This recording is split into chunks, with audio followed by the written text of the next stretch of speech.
Plus aucune poursuite contre Simone Gbagbo devant la Cour pénale internationale. La CPI a levé le mandat d'arrêt émis contre elle pour crime contre l'humanité.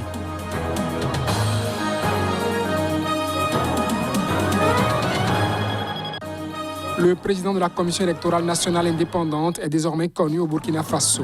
Élisée Ouedraogo a été élu. Un choix consensuel, dit-on.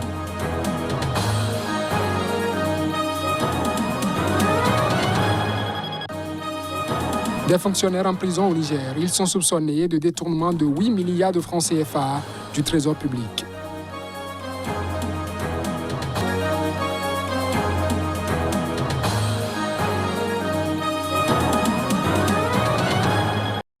Bonsoir à toutes, bonsoir à tous. Heureux de vous retrouver pour ce journal.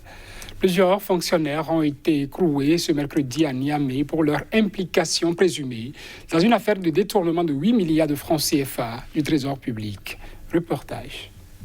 L'affaire de détournement de 8 milliards de francs CFA, soit 12 millions d'euros, du Trésor public intervient après celle, l'année dernière, concernant du matériel militaire non livré et des surfacturations dans le secteur de la défense pour un montant de 32,6 milliards de francs CFA, soit 50 millions d'euros. Pour l'instant, ni le nombre ni l'identité des prévenus n'ont été précisés par les services du procureur de Niamey en charge du dossier. Mais selon la presse locale, une quinzaine de personnes seraient poursuivies et d'autres toujours entendues par les enquêteurs. Le principal auteur de ce détournement serait déjà en prison depuis mai dernier. Il est accusé d'avoir fait sortir ces 8 milliards de francs CFA entre 2017 et 2021 grâce à de fausses lettres d'autorisation de paiement. Mi-juillet, le président nigérien Mohamed Bazoum révélait avoir diligenté une inspection au Trésor pour enquêter sur ces détournements de fonds qui ciblent un agent du service des transports de la présidence de la République. Et ce rapport a mis au jour une chaîne de complicité présumée impliquant de hauts responsables du Trésor, des hommes politiques et des ministres, toujours selon la presse nigérienne. Au Burkina Faso, le magistrat Élisée Ouedraogo a été élu président de la Commission électorale nationale indépendante. Il s'agit là d'un choix consensuel qui a permis de sortir d'un blocage avec l'opposition. Le nouveau président prend la direction des affaires dès ce vendredi en vue de préparer les prochaines élections municipales. La Commission nationale électorale indépendante du Burkina Faso a un nouveau président. C'est le magistrat Élisée Ouedraogo qui a été élu après plusieurs heures de tractation et après l'intervention de plusieurs personnalités politiques ou coutumières. Malgré le retrait du candidat de la chefferie coutumière, faute de consensus, c'est par une élection que 2 prétendants au poste de président de la commission électorale ont été départagés. Initialement prévue le 9 juillet dernier, l'élection du nouveau bureau de la CENI avait été boycottée par l'opposition qui protestait contre le choix d'un autre candidat, Bonaventure Ouedraogo, jugé trop proche du parti au pouvoir, le Mouvement du Peuple pour le Progrès, MPP. L'élection d'Élisée Ouedraogo a donc permis de sortir d'un blocage avec l'opposition. Élu pour 5 ans renouvelables, Élisée Ouedraogo succède à Newton Ahmed Bari, arrivé au terme de son unique mandat à la tête de la CENI. Les 15 membres de la CENI, 5 représentant la majorité, 5 de l'opposition et 5 de la société civile, ont prêté serment ce jeudi devant le Conseil constitutionnel, jurant notamment de travailler en toute indépendance. La Cour pénale internationale a levé son mandat d'arrêt contre Simone Gbagbo. L'ancienne première dame de Côte d'Ivoire était notamment accusée de crimes contre l'humanité lors de la crise post-électorale de 2010-2011. Suivant. Bonne nouvelle pour l'ancienne première dame ivoirienne Simone Gbagbo. La justice internationale a décidé d'abandonner les poursuites contre elle. La décision a été prise le 19 juillet dernier, un mois après le retour de Laurent Gbagbo en Côte d'Ivoire, mais elle n'a été rendue publique que ce mercredi soir. Simone Gbagbo pourra désormais librement voyager à travers le monde entier, a réagi son avocat, Ange Rodrigue Dadje. Cette levée du mandat vient boucler définitivement les poursuites dont faisaient l'objet les Gbagbo devant la Cour pénale internationale, a-t-il ajouté. Simone était réclamée depuis 2012 par la Cour pénale internationale pour 4 chefs de crimes contre l'humanité à savoir meurtres, viols, autres actes inhumains et persécutions commis pendant la crise post-électorale de 2010 à 2011. Cette crise, née du refus de Laurent Gbagbo de reconnaître sa défaite à la présidentielle de 2010 face à Alassane Ouattara, avait fait plus de 3000 morts officiellement. Contrairement à son époux, Simone Gbagbo n'avait jamais été livré à la Cour pénale internationale. Abidjan a toujours estimé être en mesure de la poursuivre pour les mêmes crimes que ceux lui étant reprochés par la Cour. Elle avait été condamnée en mars 2015 à 20 ans de prison à Abidjan pour atteinte à la sûreté de l'État. Après 7 ans de détention, elle avait finalement été libérée le 8 août 2018 à la suite d'une amnistie décrétée par le président Alassane Ouattara afin de favoriser la réconciliation nationale. En RDC à présent, l'organisation Dynamique Impunité Zéro, disons sigle, a saisi la justice contre un cadre du parti présidentiel, notamment Augustin Kabouya, pour incitation de la population à la rébellion. Selon cette organisation, le secrétaire général de l'UDPS a menacé de distribuer des armes aux militants du parti pour protester pour protéger le pouvoir du président Félix Tshisekedi.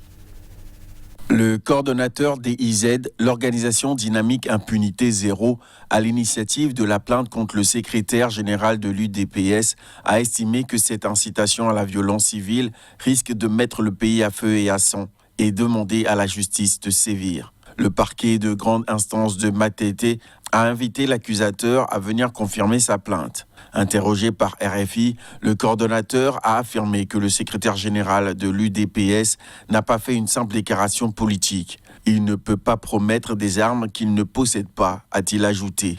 C'est pourquoi il a demandé au nom de l'État de droit à la justice de se saisir de ces faits que Grace Chiunza qualifie de criminels. De son côté, Augustin Kabouya parle de déclarations sorties de leur contexte réel. Des déclarations qui datent de 2020, à l'époque de la crise au sein de la coalition FCC-CACH.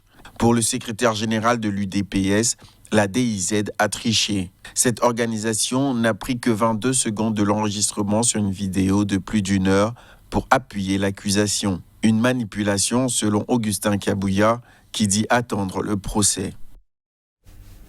Le président tunisien Kais Saied a nommé un nouveau ministre de l'Intérieur, Rida Garsalaoui. La première nomination, 4 jours après son coup de force et sa décision de geler les activités du Parlement tunisien et de limoger le Premier ministre. Kais Saied a nommé jeudi un conseiller de sécurité en charge du ministère de l'Intérieur. Première nomination 4 jours après qu'il s'est emparé de l'ensemble du pouvoir exécutif, suspendant l'activité du Parlement pour 1 mois. Cette nomination intervient après que plusieurs organisations de la société civile ainsi que des pays étrangers ont appelé Saïd à désigner sans tarder un nouveau gouvernement comme il s'était engagé à le faire.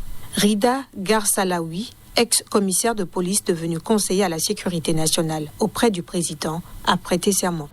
Je jure au nom de Dieu de faire de mon mieux pour le bien de la Tunisie et de respecter sa constitution et sa loi, de protéger ses intérêts et de m'engager à lui être fidèle. Le président de la République a argué des périls imminents auxquels était confrontée la Tunisie, plongée depuis des mois dans une profonde crise politique et frappée de plein fouet par un pic meurtrier de coronavirus pour justifier sa prise de pouvoir dimanche. Saïd a également annoncé mercredi soir la mise en place d'une cellule de crise pour gérer la pandémie de Covid-19 supervisée par un haut gradé militaire. Plusieurs organisations de la société civile avaient réclamé mercredi une feuille de route et mis en garde contre toute prolongation illégitime de la suspension du Parlement au-delà des 30 jours prévus par la Constitution. Et toujours en Tunisie, le président du Parlement, Rached Ghannouchi, a regretté dans un entretien avec l'AFP le manque de dialogue avec la présidence. Il a fait cette déclaration 3 jours seulement après la prise de pouvoir du président Kais Saied. Suivons-le. Nous tenons à utiliser tous les moyens pacifiques, le dialogue, les négociations, la pression de la rue, la pression des organisations, des penseurs, la pression intérieure et extérieure pour faire revenir la démocratie. Notre seul but aujourd'hui, c'est le retour de la démocratie en Tunisie.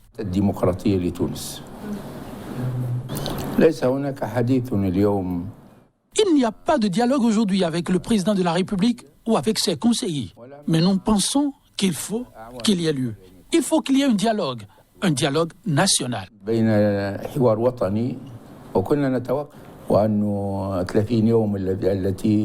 Les partis qui étaient au Parlement ont fait l'erreur de ne pas réussir à mettre en place de cours constitutionnels qui auraient été un arbitre entre les pouvoirs.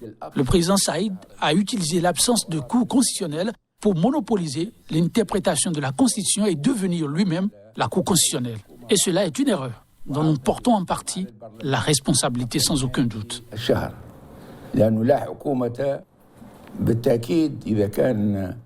Il ne faut surtout pas arriver aux 30 jours souhaités par le président. Il faut que cela soit la limite maximale à l'arrêt des institutions et de la Constitution.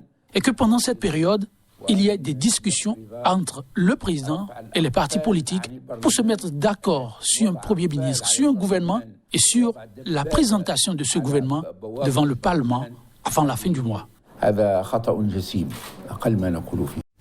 Ce sera tout pour ce journal, mesdames et messieurs. Merci de l'avoir suivi. Passez un bon week-end en compagnie des programmes de Sika TV.